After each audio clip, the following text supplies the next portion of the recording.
ಪ್ರೀತಿಯ ವೀಕ್ಷಕರಿಗೆ Shankaranand TV YouTube ವಾಹಿನಿಗೆ ಸ್ವಾಗತ ಸುಸ್ವಾಗತ.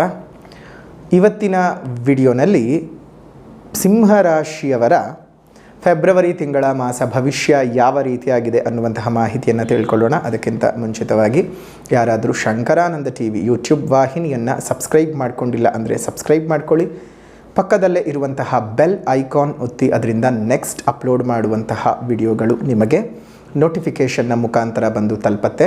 ಹೊಸ ಹೊಸ ಮಾಹಿತಿಗಳನ್ನು ತಿಳ್ಕೊಳ್ಳೋದಕ್ಕೆ ಸಾಧ್ಯವಾಗುತ್ತೆ ಅಂತ ತಿಳಿಸ್ತಾ, ಈ ಒಂದು ಫೆಬ್ರವರಿ ತಿಂಗಳಲ್ಲಿ ಬದಲಾವಣೆ ಆಗುವಂತಹ ಗ್ರಹಗಳ ಬಗ್ಗೆ ಮಾಹಿತಿ ನೋಡೋಣ. 1ನೇ ತಾರೀಕಿನಂದು ಮಕರ ರಾಶಿಗೆ ಬುಧ ಪ್ರವೇಶ ಮಾಡ್ತಾನೆ. 5ನೇ ತಾರೀಕಿನಂದು ಕುಜ ಮಕರ ರಾಶಿಗೆ ಪ್ರವೇಶ ಮಾಡ್ತಾನೆ. 11ನೇ ತಾರೀಕಿನಂದು ಶುಕ್ರ ಮಕರ ರಾಶಿಗೆ ಪ್ರವೇಶ ಮಾಡ್ತಾನೆ. 13ನೇ ತಾರೀಕಿನಂದು ಕುಂಭರಾಶಿಗೆ ರವಿ ಪ್ರವೇಶ ಮಾಡ್ತಾನೆ.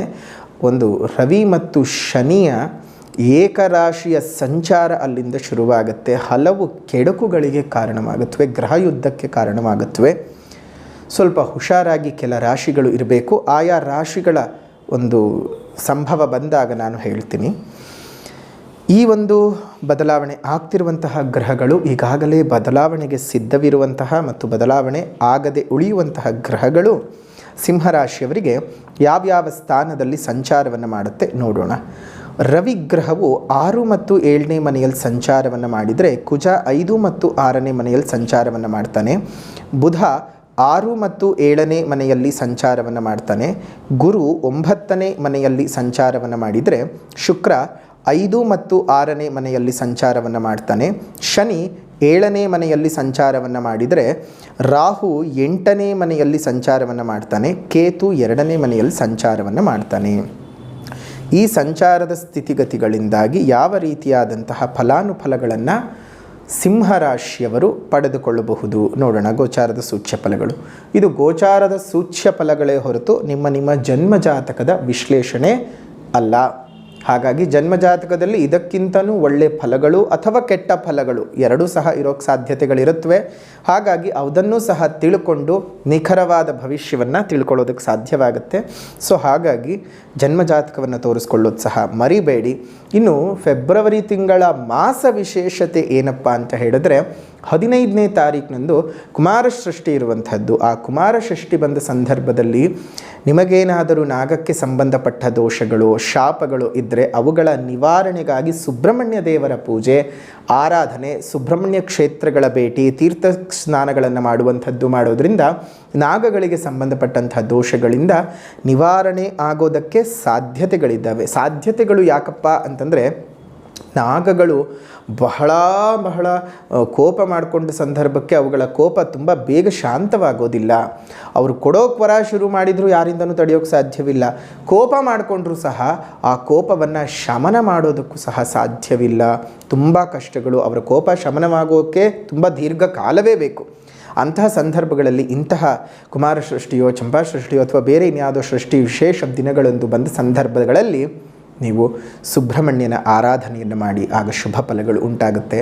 ಇನ್ನು 16ನೇ ತಾರೀಕಿನಂದು ರಥಸಪ್ತಮಿ ಇರ್ತಕ್ಕಂಥದ್ದು. ಆ ರಥಸಪ್ತಮಿ ಇದ್ದ ಸಂದರ್ಭಕ್ಕೆ ಇನ್ನಷ್ಟು ಒಳ್ಳೆ ರೀತಿಯಾದಂತಹ ಬೆಳವಣಿಗೆಗಳನ್ನು ನೀವು ನೋಡೋದಕ್ಕೆ ಸಾಧ್ಯವಾಗುತ್ತೆ. ನಿಮ್ಮ ಜೀವನದಲ್ಲಿ ಅಭಿವೃದ್ಧಿಗಳು ಆಗಬೇಕಂದ್ರೆ ಸೂರ್ಯ ನಮಸ್ಕಾರಗಳನ್ನು ಮಾಡಿ, ಸೂರ್ಯನಿಗೆ ಅರ್ಘ್ಯ ಪ್ರದಾನವನ್ನು ಮಾಡಿ, ಸೂರ್ಯದೇವನ ಪೂಜೆಯನ್ನು ಮಾಡುವಂಥದ್ದು, ಆದಿತ್ಯ ಹೃದಯ ಸ್ತೋತ್ರದ ಪಠಣವನ್ನು ಮಾಡುವಂಥದ್ದು ಮಾಡಿ ನೋಡಿ.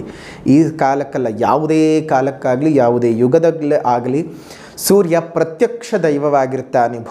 ಭುವಿಯಲ್ಲಿರುವಂತಹ ಎಲ್ಲ ಕ್ರಿಯೆಗಳೂ ಸಹ ನೇರವಾಗಿ ಸೂರ್ಯನ ಕಿರಣಗಳನ್ನು ಆಧರಿಸಿಯೇ ಆಗಿರುತ್ತೆ. ಹಾಗಾಗಿ ಆ ಸೂರ್ಯನ ಕಿರಣಗಳನ್ನು ನಮಗೆ ಭೂಮಿಗೆ ತಲುಪಿಸುವಂತಹ ಆ ಸೂರ್ಯದೇವ ಅವನ ಆಶೀರ್ವಾದವನ್ನು ನಾವೆಲ್ಲರೂ ಪಡ್ಕೊಳ್ಳೋಣ. ಅವನ ಪೂಜೆ ಪುನಸ್ಕಾರಗಳನ್ನು ಮಾಡಿ ಅವನನ್ನು ಇನ್ನಷ್ಟು ಭದ್ರವಾಗಿ ಭೂಮಿಗೆ ಇಟ್ಟುಕೊಂಡು ಇನ್ನಷ್ಟು ಕೆಲಸ ಕಾರ್ಯಗಳು ನಮ್ಮ ಮುಂದಿನ ಪೀಳಿಗೆಗಳಿಗೂ ಸಹ ಸೂರ್ಯದೇವನ ಅನುಗ್ರಹ ಇರಲಿ ಅಂತ ಪ್ರಾರ್ಥನೆಯನ್ನು ಮಾಡ್ತಾ ಸೂರ್ಯ ಪೂಜೆಗಳನ್ನು ಅವತ್ತು ಮಾಡಿಕೊಳ್ಳಿ. ತುಂಬ ಅನುಕೂಲತೆಗಳು ಉಂಟಾಗುತ್ತೆ. ರಥಸಪ್ತಮಿಯಂದು ಶುಭವಾಗಲಿ, ಎಲ್ಲ ರೀತಿಯ ಕಾಮನೆಗಳು ಸಹ ಈಡೇರಲಿ. ಕುಮಾರ ಸೃಷ್ಟಿ ಮತ್ತು ರಥಸಪ್ತಮಿ ಒಂದರ ಹಿಂದೆ ಒಂದು ಬಂದಿರುವಂಥದ್ದು. ನಿಮ್ಮ ದೌರ್ಭಾಗ್ಯಗಳನ್ನು ನಾಶ ಮಾಡಿಕೊಳ್ಳೋದಕ್ಕೆ ಇದು ಸಕಾಲ. ಇನ್ನು ಮಾಸ ಫಲವನ್ನು ಗಮನಿಸೋದಾಯಿತು ಅಂದರೆ ಈ ಒಂದು ತಿಂಗಳಲ್ಲಿ ಒಂದು ಸ್ವಲ್ಪ ತೀರ್ಥಕ್ಷೇತ್ರಗಳ ಭೇಟಿ, ತೀರ್ಥಕ್ಷೇತ್ರಗಳ ಒಂದು ಪ್ರಯಾಣವನ್ನು ನೀವು ಮಾಡ್ತೀರಿ. ಬಂಧು ಮಿತ್ರರೊಂದಿಗೆ ಇದ್ದಂತಹ ವಿರಸಗಳು ದೂರ ಆಗ್ತಕ್ಕಂತಹದ್ದು. ಒಳ್ಳೆ ರೀತಿಯಾದಂತಹ ಒಂದು ದಿನಮಾನಗಳನ್ನು ಈ ಒಂದು ತಿಂಗಳಿನಲ್ಲಿ ನೀವು ಕಳಿತೀರಿ. ಕೆಲಸ ಕಾರ್ಯಗಳಲ್ಲಿ ಇದ್ದಂತಹ ಅಡ್ಡಿ ಆತಂಕಗಳೆಲ್ಲ, ತಡೆಸೋಲುಗಳೆಲ್ಲ ಏನು ಇತ್ತು ಅದೆಲ್ಲವೂ ಸಹ ನಿವಾರಣೆ ಆಗುತ್ತೆ. ಒಳ್ಳೆ ರೀತಿಯಾದಂತಹ ಕೆಲಸ ಕಾರ್ಯಗಳು ನಿಮ್ಮ ಬದುಕಿನಲ್ಲಿ ಬರ್ತಕ್ಕಂತಹದ್ದು. ನ್ಯಾಯಾಲಯಗಳಲ್ಲಿ ಇರುವಂತಹ ಕೇಸ್ಗಳೇನಾದರೂ ಇತ್ತು ಅಂದರೆ ಅದು ನಿಮ್ಮ ಪರವಾಗಿ ತೀರ್ಪು ಬರುವಂಥದ್ದು, ಡಿಕ್ಲೇರ್ ಆಗುವಂಥದ್ದು, ಡಿಕ್ರಿಗೆ ಬರುವಂಥದ್ದೆಲ್ಲ ಆಗುತ್ತೆ. ಸಾಲಗಳಿಂದ ಒಂದಿಷ್ಟು ವಿಮುಕ್ತರಾಗ್ತೀರಿ. ಆ ಒಂದು ತುಂಬ ಸಮಸ್ಯೆಗಳನ್ನು ಏನು ಅನುಭವಿಸ್ತಾ ಇರ್ತೀರಲ್ಲ ಕೆಲವೊಬ್ಬರು, ಸಾಲದ ಸಮಸ್ಯೆಗಳು, ಆ ಸಾಲಗಳು ತೀರೋದಕ್ಕೊಂದಿಷ್ಟು ಹಣದ ಆಗಮನ ಉಂಟಾಗುವಂಥದ್ದು, ದಿಢೀರಂಥ ಹಣದ ಆಗಮನಗಳು ಉಂಟಾಗುವಂಥದ್ದು. ಆರೋಗ್ಯ ಪ್ರಾಪ್ತಿಯಾಗುತ್ತೆ. ವಿದ್ಯಾರ್ಥಿಗಳಿಗೆ ಪ್ರಗತಿ ಉಂಟಾಗುವಂಥದ್ದು. ಅತ್ಯಧಿಕವಾಗಿ ನಿಮಗೆ ಶುಭದ ಫಲಗಳು. ವ್ಯಯ ಆಗುವಂತಹದ್ದೂ ಸಹ ಇದೆ. ಯಾಕಂದರೆ ಇವಾಗ ಸಾಲಗಳು ತೀರಿಸ್ಕೊಳ್ಬೇಕು ಅಂದರೆ ಬಂದ ದುಡ್ಡನ್ನು ಹಾಗೇ ಜೋಪಾನವಾಗಿ ಇಟ್ಕೊಳ್ಳೋದಕ್ಕೆ ಆಗಲ್ಲ. ಕೆಲವೊಬ್ರು ಏನು ಮಾಡ್ತಾರೆ, ಸಾಲ ತೀರಿಸ್ಕೊಳ್ಳೋಕ್ಕಿಂತ ಬಂದ ದುಡ್ಡುಗಳನ್ನು ಜೋಪಾನವಾಗಿ ಕೂಡಿ ಇಟ್ಕೊಳ್ಳೋದಕ್ಕೆ ನೋಡ್ತಾರೆ. ಆ ರೀತಿಯಾಗಿ ಮಾಡೋಕ್ಕೆ ಹೋಗೋದು ಬೇಡ. ಸಾಲಗಳನ್ನು ತೀರಿಸ್ಕೊಳ್ಳಿ. ಒಳ್ಳೆ ರೀತಿಯಾಗಿ ನಿಮಗೆ ಅನುಕೂಲತೆಗಳು ಉಂಟಾಗಲಿ. ಸ್ವಲ್ಪ ಮಾನಸಿಕ ಅಶಾಂತಿಗಳಿಗೆಲ್ಲ ಅಲ್ಪ ವಿರಾಮಗಳು ಬೀಳ್ತಕ್ಕಂತಹದ್ದು, ಒಂದಿಷ್ಟು ನೆಮ್ಮದಿ ಪ್ರಾಪ್ತಿಯಾಗುವಂಥದ್ದು, ಮನೆಯಲ್ಲಿ ಸುಖ ಶಾಂತಿ.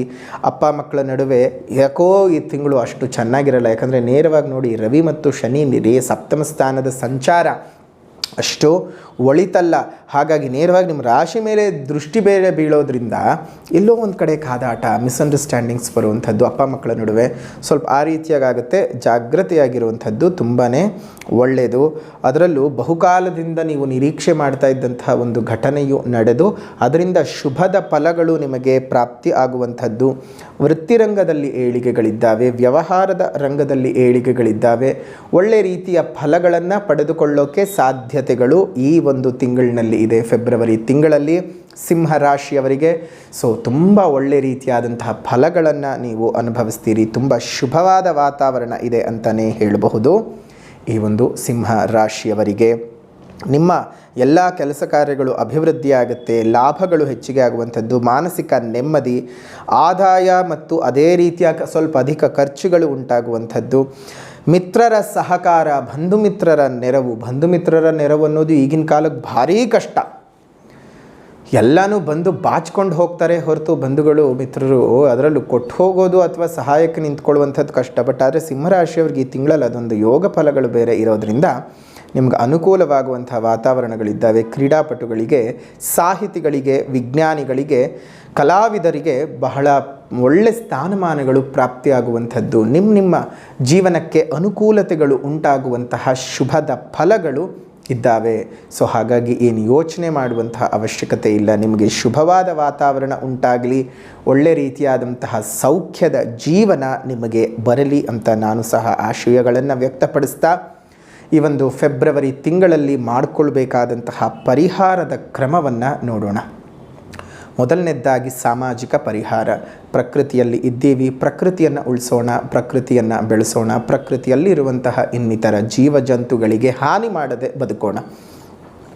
ಅದರಲ್ಲೂ ನಿಮ್ಮ ಸುತ್ತಮುತ್ತ ಇರುವಂತಹ ಉದ್ಯಾನವನಗಳಲ್ಲಿ ಒಂದೊಂದು ಹಣ್ಣಿನ ಗಿಡಗಳನ್ನು ಕೊಟ್ಟು ಪೋಷಣೆ ಮಾಡಿಸಿ ಅದರಿಂದ ಮುಂದಿನ 4-6 ವರ್ಷಗಳಲ್ಲಿ ಅದು ಬೆಳೆದು ನಿಂತು ಹಣ್ಣುಗಳನ್ನು, ಹೂಗಳನ್ನು ಈ ಪರಿಸರಕ್ಕೆ ಕೊಡ್ತಾ ಇದ್ದಾಗ ಈ ಪರಿಸರದಲ್ಲಿರುವ ಇನ್ನೊಂದಷ್ಟು ಜೀವಿಗಳಿಗೆ ಅದು ಸಹಕಾರಿಯಾಗಿ ನಿಂತ್ಕೊಳ್ಳುತ್ತೆ.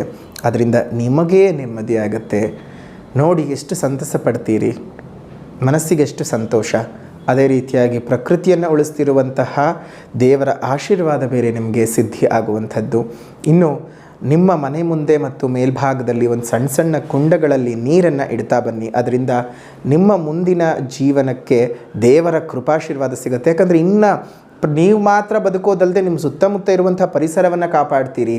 ಅದೇ ರೀತಿಯಾಗಿ ಇನ್ನಿತರ ಜೀವಜಂತುಗಳಿಗೆ ಆಸರೆಯಾಗಿ ನಿಂತ್ಕೊಳ್ತೀರಿ ಅಂದರೆ ದೈವನೇ ನಿಮ್ಮನ್ನು ಮೆಚ್ಚಿಬಿಡತ್ತೆ. ಪೂಜೆ ಪುನಸ್ಕಾರಗಳಿಂದ, ಯಜ್ಞ ಯಾಗಾದಿಗಳಿಂದ, ಹೋಮ ಹವನಗಳಿಂದ ದೇವರನ್ನು ಮೆಚ್ಚಿಸುವಂತಹ ಕ್ರಿಯೆ ಒಂದಾದರೆ ನಮ್ಮ ಜೀವನದ ಶೈಲಿಯಿಂದ, ನಮ್ಮ ನಡವಳಿಕೆಯಿಂದಾನೇ ಭಗವಂತನನ್ನು ಮೆಚ್ಚೋ ಕೆಲಸ ಅಲ್ಲ, ಭಗವಂತ ಮೆಚ್ಚೋ ಕೆಲಸ ಆಗುತ್ತೆ.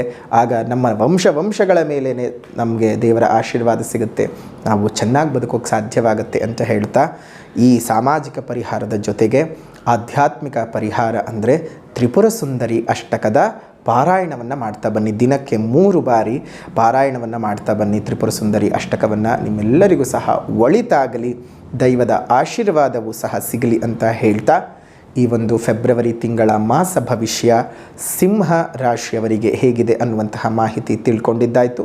ವಿಡಿಯೋ ಇಷ್ಟ ಆಗಿದ್ದರೆ ಲೈಕ್ ಮಾಡಿ, ಶೇರ್ ಮಾಡಿ, ಕಮೆಂಟ್ ಮಾಡಿ. ಮತ್ತೆ ಮುಂದಿನ ವಿಡಿಯೋನಲ್ಲಿ ಭೇಟಿ ಮಾಡ್ತೀನಿ. ಅಲ್ಲಿವರೆಗೂ ನಮಸ್ಕಾರ. ಲೋಕ ಸಮಸ್ತ ಸುಖಿನೋ ಭವಂತು, ಸಕಲ ಸನ್ಮಂಗಳಾನಿ ಭವಂತು, ಸರ್ವೇ ಜನಾಃ ಸುಖಿನೋ ಭವಂತು, ಸಮಸ್ತ ಸನ್ಮಂಗಳಾನಿ ಭವಂತು.